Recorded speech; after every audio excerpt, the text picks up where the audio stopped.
Bonjour à ceux qui nous écoutent. Aujourd'hui, nous allons vous présenter un podcast sur les protections hygiéniques. En premier, nous allons écouter Noah qui va nous parler de la composition des serviettes hygiéniques. Bonjour Noah. Alors, de quoi sont composées nos serviettes hygiéniques ?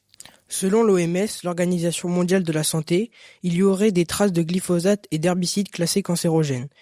On a également retrouvé des traces de pesticides interdits en Europe, comme le lindane, le kryntosène et l'hexachlorobenzène. Mais aussi des traces de lilial, de parfums, de plastique, de dioxines, classés cancérigènes et perturbateurs endocriniens ultratoxiques.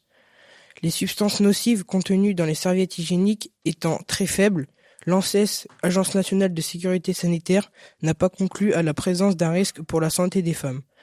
Malgré tout, il est impossible de garantir un risque zéro compte tenu de l'opacité des marques concernant les composants de leurs produits. Aussi, il faut savoir que les substances utilisées pour les serviettes hygiéniques industrielles, parfums, plastiques ou autres matières synthétiques, favorisent grandement les allergies et irritations. Pour éviter les produits chimiques dans les serviettes, il existe des alternatives dans l'agriculture biologique. Du coton, principal composant de la serviette. Il est cultivé sans pesticides ni engrais chimiques ou herbicides. Les serviettes hygiéniques biologiques sont maintenant pauvres en substances nocives pour la santé, tout comme les coupes menstruelles. Selon les fabricants de serviettes, elles ne contiennent pas de produits chimiques comme le phtalate ou le bisphénol A.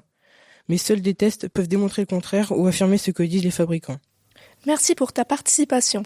Maintenant, nous allons donner la parole à Clarisse. Bonjour Clarisse. Quelles sont les protections les plus dangereuses ? Quelle est la composition des tampons et quelles alternatives peux-tu nous proposer ? Les protections hygiéniques les plus dangereuses sont les protections internes par rapport aux protections externes qui, elles, ne sont pas en contact avec les muqueuses de la femme. Dans les tampons, nous trouvons des dioxines qui sont des polluants organiques classés cancérigènes par l'ANSES, Agence nationale de sécurité sanitaire.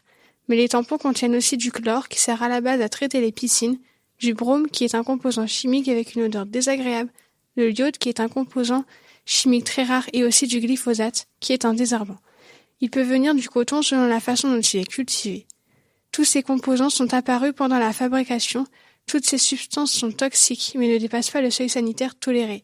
Mais connaissons-nous ce seuil sanitaire ? Certains composants sont apparus pendant le cycle de blanchissement. La couleur blanche vient du chlore. À la base, les composants du tampon viennent du bois et sont donc de couleur marron au moment de la fabrication. Mais ils deviennent blancs pour être acceptés dans la société car les femmes préfèrent acheter des protections blanches, question d'esthétique, et ça se vend mieux du point de vue marketing. Il existe plusieurs alternatives comme les protections bio qui coûtent plus cher mais contiennent moins de composants chimiques. Il existe aussi les serviettes hygiéniques réutilisables et les culottes menstruelles pour les protections externes. La coupe menstruelle est une protection interne sans risque. Les tampons sont les plus dangereux. Ils contiennent le plus de substances chimiques. Ils sont très dangereux pour la santé de la femme. Je te remercie de ta participation. Antoine, parle-nous des maladies causées par les protections internes. L'usage des tampons ou coupes menstruelles peut avoir des risques sur la santé chez la femme et l'adolescente entre 12 et 30 ans comme le SCT. Le syndrome du choc toxique lié aux règles est une maladie, parfois mortelle, favorisée par un mauvais usage des tampons ou coupes menstruelles. Le SCT est donc une maladie infectieuse, les bactéries sécrètent une toxine dans l'organisme grâce à la circulation sanguine. Celle-ci peut s'attacher à nos organes comme le foie, les reins, les poumons. Le syndrome du SCT rappelle ceux de la grippe ou de la gastro ou encore des éruptions cutanées.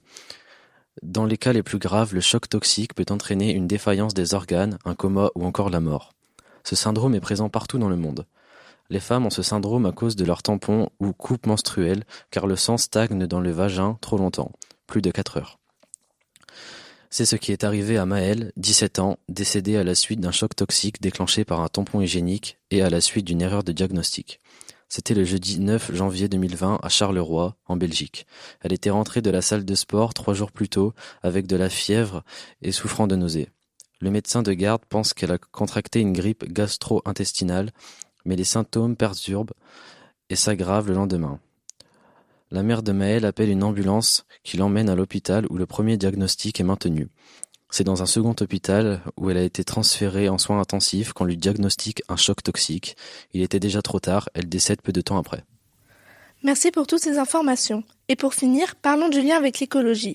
Je me suis posé la question de l'impact des protections hygiéniques sur l'environnement. Déjà, il faut savoir que sur le ConsoGlobe, qui est un site dédié à la consommation durable, 45 milliards de serviettes hygiéniques sont utilisées et jetées dans le monde. Et les protections hygiéniques qui sont utilisées polluent de l'extraction à la fin de vie. En effet, les deux matériaux principaux sont le coton et le plastique, qui consomment beaucoup d'eau et de fossiles non renouvelables. Aussi, les protections hygiéniques sont également non biodégradables et très polluantes à produire. La courte durée d'utilisation, qui est de 4 à 8 heures, et la grande quantité jetée, fait que l'impact écologique est considérable. Ces produits ne sont ni recyclés ni recyclables. Puis, quand ils sont jetés dans nos poubelles, les protections à usage unique et leur emballage sont incinérés, ce qui produit du gaz à effet de serre et pollue la planète. Sinon, ils sont enfouis, ce qui n'est pas plus écologique, car une serviette hygiénique met entre 500 et 800 ans à se dégrader. Aussi, ces produits d'hygiène sont le 5e type de déchets à usage unique, le plus répandu sur les plages. Mais cela affecte les animaux marins car ils risquent de s'étouffer, donc cela risque de les faire mourir, comme s'ils avalent d'autres plastiques jetés dans la mer. Et si les protections sont jetées dans les toilettes, tous les produits chimiques que contiennent ces protections ne seront pas traités, donc les sols et les cours d'eau seront pollués. Et voilà, merci de nous avoir écoutés et nous espérons que ce podcast vous a sensibilisé sur cette thématique.